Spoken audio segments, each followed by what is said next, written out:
C'est la première fois qu'on se rencontre et les internautes qui vont regarder cette vidéo ne connaissent peut-être pas l'univers de Marion Ancel. Pourtant, moi je te décrirais comme une des plus grandes réalisatrices belges. Comment est-ce que toi, tu te définirais? Comment est-ce que tu définirais ton travail? Je dirais peut-être pas une des plus grandes, mais une des plus pugnaces, parce que ça fait très longtemps que je suis laide, et donc forcément une des plus âgées. En préparant cette vidéo, j'ai fait quelques recherches sur toi et à un moment donné, je lis un article dans lequel il est indiqué que dans les années 80, tu es une parmi d'autres, et il citait également Chantal Akerman, qui disait effectivement qu'il y avait eu, grâce à toi, un renouveau dans le cinéma belge. Et on parle bien évidemment de Dust en 1985. 30 ans plus tard, quel regard est-ce que tu portes sur le cinéma belge? Écoute, je pense que,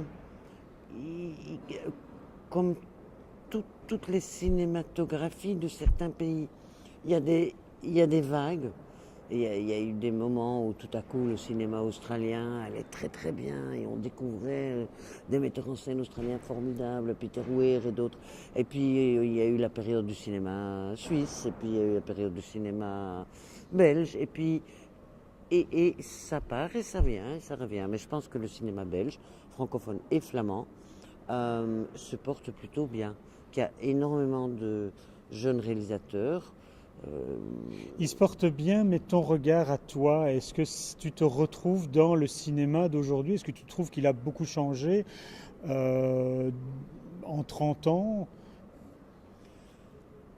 Je dirais que le mien de cinéma, Oui. alors peut-être que C'est- a peu ou pas changé. Moi j'ai l'impression que faire En amont du fleuve, ou faire Dust, ou faire Les Noces barbares ou... Nos barbares, ça c'était un peu différent quand même. C'était plus dramatique. Oui. Mais tous les films que j'ai faits, avec l'élément marin, avec la mer, avec les bateaux, j'en ai fait plusieurs, beaucoup, avec Oui. les bateaux. Non, j'ai l'impression que je raconte toujours des histoires intimistes, que je raconte toujours des drames plus ou moins psychologiques et familiaux, que j'ai toujours des liens de sang, et que donc que je fais toujours des films relativement retenus, avec pas beaucoup de dialogue, et que donc en fait non, moi j'ai pas changé. Et on se dit, mais Alors pourquoi toi, elle fait toujours la même chose celle-là? toi, tu, toi, tu n'as pas changé, mais le monde des médias a fortement changé. Comment est-ce que tu te sens avec les réseaux sociaux? Tu es interviewé ici par un type qui tient sa caméra à bout de bras. Il y a 30 ans d'ici, et même il y a 10 ans d'ici, ça n'existait pas. Ça te choque l'immédiateté de l'information, l'urgence, etc. Tu t'inscris là-dedans ou pas du tout? Ben, c'est-à-dire que moi je suis un peu plus lente là-dessus, hein. Ça, par exemple, ça m'amuse. Oui, Je me dis, bon, ben, ce gars, je ne connais pas, il s'appelle Emma, bonjour. Hop, il me met un petit truc là, qui a l'air de tenir plutôt stable, oui, donc hein. ça va.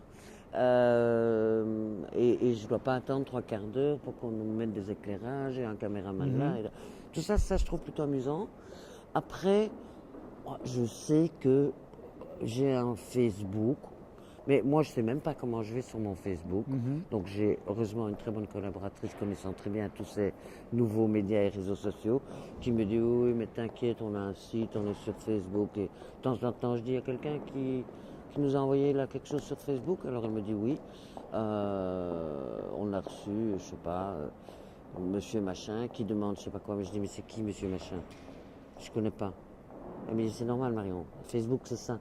Ah, mais dit maintenant on a presque 560 amis. Je dis ah bon, et ils sont où ces amis? Enfin tu vois, moi je comprends rien à tout ça. Mais il se fait que ça marche.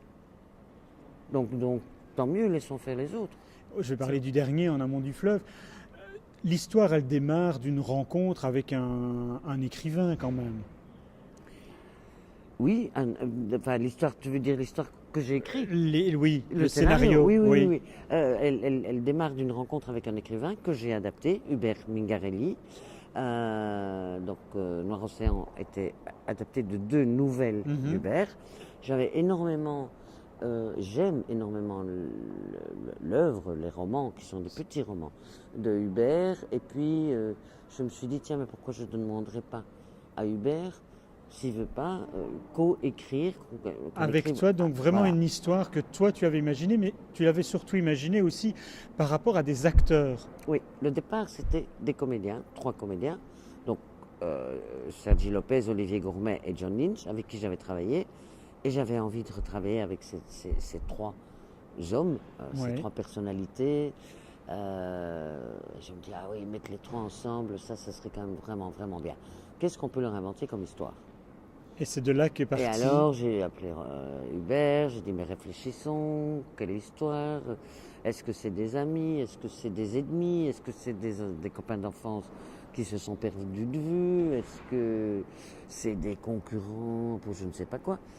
Et puis à un moment, je dis, tiens, mais est-ce que pourquoi ce ne serait pas des demi-frères? Mhm. Et alors Et c'est l'histoire parti est comme ça. partie. Voilà. Je vais revenir à mes questions de départ parce que ça m'intéresse, ces 3 acteurs qui sont pas n'importe qui sont connus, reconnus. Est-ce que à nouveau dans ton cinéma, tu dis t'as pas changé en 30 ans, mais je vais quand même encore creuser un petit peu. Est-ce que le fait de prendre des acteurs qui soient un peu connus change au niveau de la production du film? Est-ce que c'est plus facile d'aller chercher du financement? Ou est-ce que tu te dis, ici c'est peut-être différent parce que tu les avais vraiment, tu étais avec eux, tu avais vraiment envie de travailler, mais est-ce que pour d'autres films, tu te dis, ah, il faut absolument que je prenne tel acteur ou telle actrice pour que le film se fasse? Tu vois, des actrices bankable, comme on dit, pour... est-ce que tu t'inscris dans cette démarche-là avec un casting de rêve ou pas du tout, tu fais exactement ce que tu as envie de faire? Mais écoute, je me suis parfois... J'ai eu des castings de rêve. Mhm. Pas parce qu'elles étaient bankable ou pas bankable. C'est parce que dans l'histoire, par exemple, Dust, quand j'ai adapté ce roman de Coetzee, qui s'appelait Au cœur de ce pays, quand j'ai lu et j'ai adapté ce roman, j'ai vu Jane qui n'avait pas joué en anglais Mhm. et qui faisait des comédies très drôles d'ailleurs. Et elle avait beaucoup de succès. Mais là, je lui donnais un rôle qui était totalement à l'inverse de ce qu'elle avait jamais interprété. Donc pour moi, c'était un casting de rêve. Je ne savais pas si j'arriverais à convaincre Jane. Elle était très connue. Et moi, c'était mon 2e film. Et mon autre rêve, c'était Trevor Howard. Mais ça, c'est un mythe. Pour moi, c'est Brève rencontre, Le 3e homme. Je me dis, un comédien comme ça, c'est quand même génial. Et il a l'âge du personnage, et les bruits. Est-ce que je vais oser tenter de contacter cet homme? Eh bien, j'ai contacté cet homme, et cet homme, il a lu le scénario, et cet homme, moi, a dit why not? Ça, tu vois, ça, c'est du rêve qui se réalise. Mais bon, ça n'a pas coûté plus cher, ni moins cher, ça n'a pas coûté cher, de toute façon, je ne savais pas les payer, ni l'un ni l'autre, donc en tout cas pas pour la valeur qu'ils Ouais, valaient. c'est ça. Donc après, moi, me dire, bon, je vais aller faire un film avec Marion Cotillard parce qu'elle est à la mode, eh ben, Non, non. non. Très bien, c'est ta réponse. Tu sais que j'aime l'architecture et dans ton film, il y a une chose pour moi, l'architecture, ça va aussi avec le paysage. Tu vois directement où je veux en venir. Pour moi, il y a un personnage, mais il y a une atmosphère extraordinaire dans ce film, c'est ces paysages. J'aimerais que tu me parles de ces paysages parce que plus que l'histoire, plus que le chien, plus que les acteurs, plus que tout, moi c'est ça qui m'a envoûté.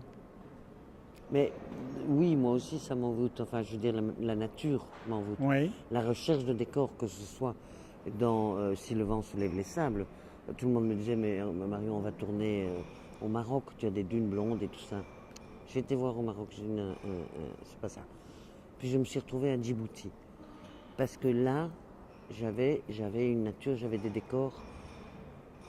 Ben, jamais filmé des décors de lave, des lacs de sel, des trucs d'une aridité. C'est le pays le plus aride au monde. Mhm. Et ça ne me fait pas peur.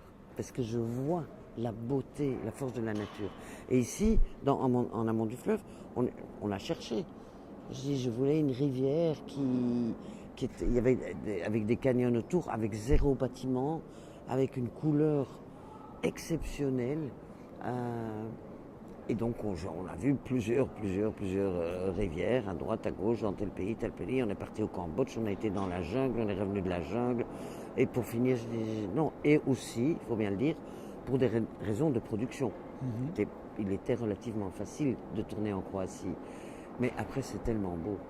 C'est magnifique. Ouais. Ces paysages sont... C'est dessiné. Alors c'est où? C'est où qu'on sache qu'on aille se promener non, pour mes c'est prochaines vacances? Mais je ne sais pas si je peux dire le nom de la rivière parce qu'il y a un jeu concours. Où ça? Dans le soir qui commence aujourd'hui, pendant 2 semaines, où on peut gagner une semaine pour 2 personnes, avion compris, hôtel 4 étoiles, avec visite guidée, remontée de la rivière où on a Et il faut filmé. trouver où la rivière? Il faut nous donner le nom de la rivière. Ben, Donc, s'ils si je- regardent cette vidéo, ils Ils sauront. tous.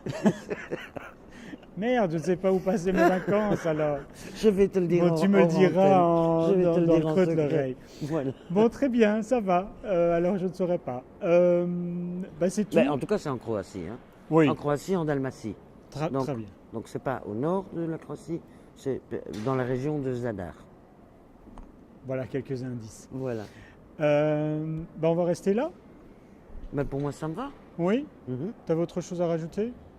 Ben, que j'étais ravi de faire ta connaissance, Emma. Je peux avoir un bisou? Ouais. Ça se termine toujours par un bisou, mes vidéos. Ben voilà. Merci. J'ai pas de rhume, donc ça va aller. Moi non plus. Tout va bien. Bisous, au revoir. Ciao. Ce sera tout pour aujourd'hui, cette chronique People. On se retrouve très vite pour de nouvelles aventures. D'ici là, n'hésitez pas à partager cette vidéo auprès de vos nombreux amis, à me suivre sur Facebook, Twitter, Instagram. Abonnez-vous à ma page YouTube. À bientôt, bisous.